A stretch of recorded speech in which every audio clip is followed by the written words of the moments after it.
Seth Rollins just went down with a leg injury that has everyone concerned. We'll also check out what's happening with the Wyatts, Uncle Howdy, and more, starting things off with Seth Rollins and this potentially devastating leg injury. After delivering a couple leaps and jumps from the ropes onto LA Knight, Seth's right knee buckled and he instantly grabbed it and fell to the mat. Seth was backed into the corner talking to Paul Heyman, the referee, and the medical staff.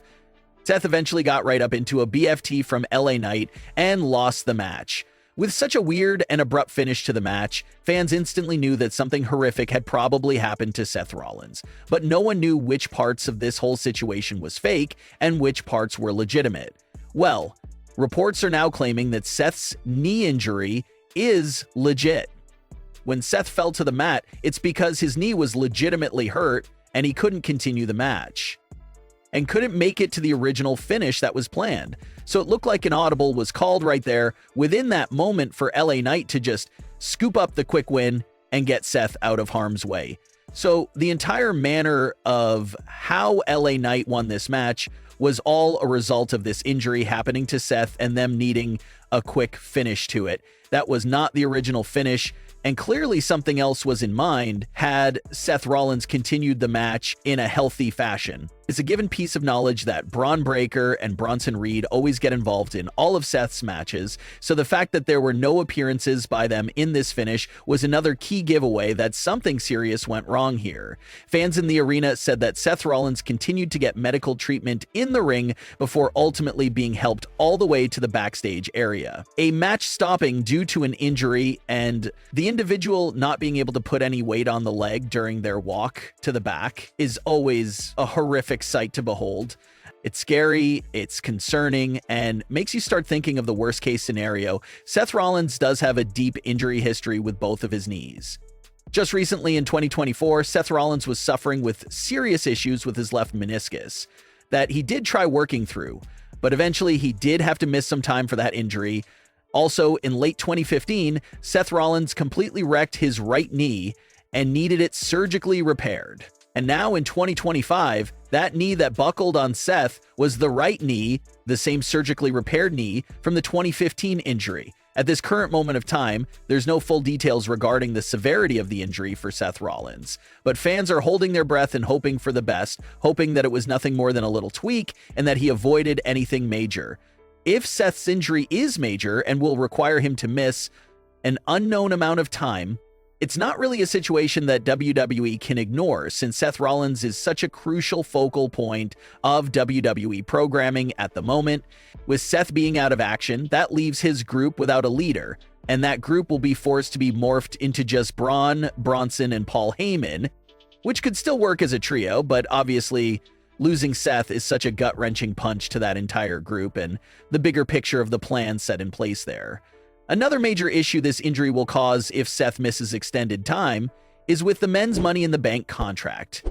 Seth is the current contract holder, but if he's out of action, what happens to that contract? Will it get passed down to Bron Breakker or Bronson Reed? Will it be relinquished?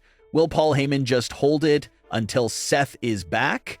Technically speaking, Seth's contract to cash in is valid until June 2026.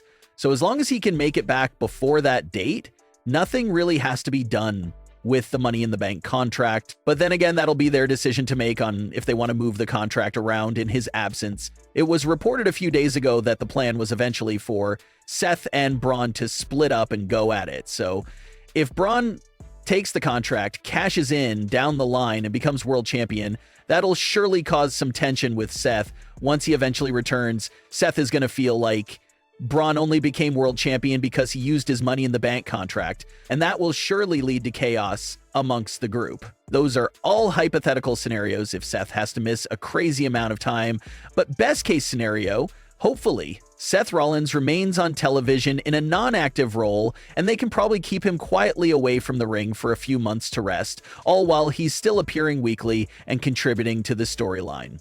Just like in early 2024, when he was dealing with all those serious knee issues and they used him in a very limited role. Hopefully Seth's 2025 injury isn't that devastating to rip him apart from his group, because then obviously the whole entire storyline would need to go through major reworking all around.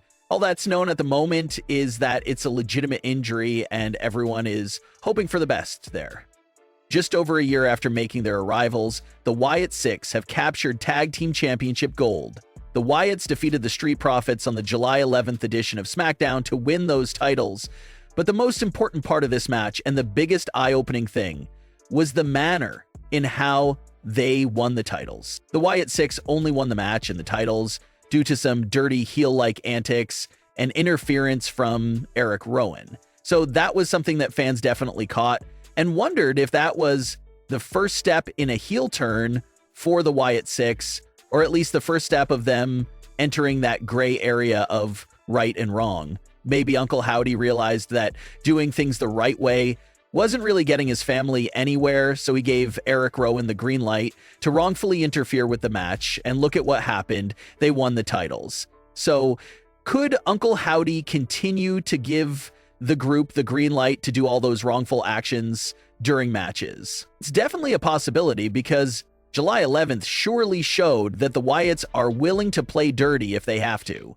Some fans like this tweener direction for the Wyatt Sicks, because that's basically the role Bray Wyatt was in for a majority of his career. You can argue that Bray Wyatt was never really a pure babyface at any point of his career. He was always walking the fine line of right and wrong, hanging out in that gray area. So for the Wyatt Sicks to now follow that same direction, fans think it's a fitting change for the group. If this group is following in Bray's ways, it makes sense for them to also walk that fine line of right and wrong, just like how Bray did during his career. And if the Wyatts are slowly turning more evil, that does make you consider what the future could look like for Alexa's character if she eventually joins forces with them. Would Alexa have to turn heel in order to link up with the Wyatt Sicks down the line? Well, depending on just how far the Wyatt Sicks will go here with their evil ways in the near future, that may be the only option for Alexa. Howdy could end up tempting her to join, and it won't be in a pleasant way. It could be in an evil manner with evil ways. So that could be something else they're setting up there, fully turn the Wyatts before Alexa eventually joins down the line. So things are looking up for the Wyatts right now. They got the titles, and now they got this slightly new attitude to themselves, so they're looking to ride that momentum into the future. But what are your thoughts on today's stories? Leave your comments below. Don't forget to subscribe with all notifications on, and leave a like if you enjoyed. Thanks for watching, guys.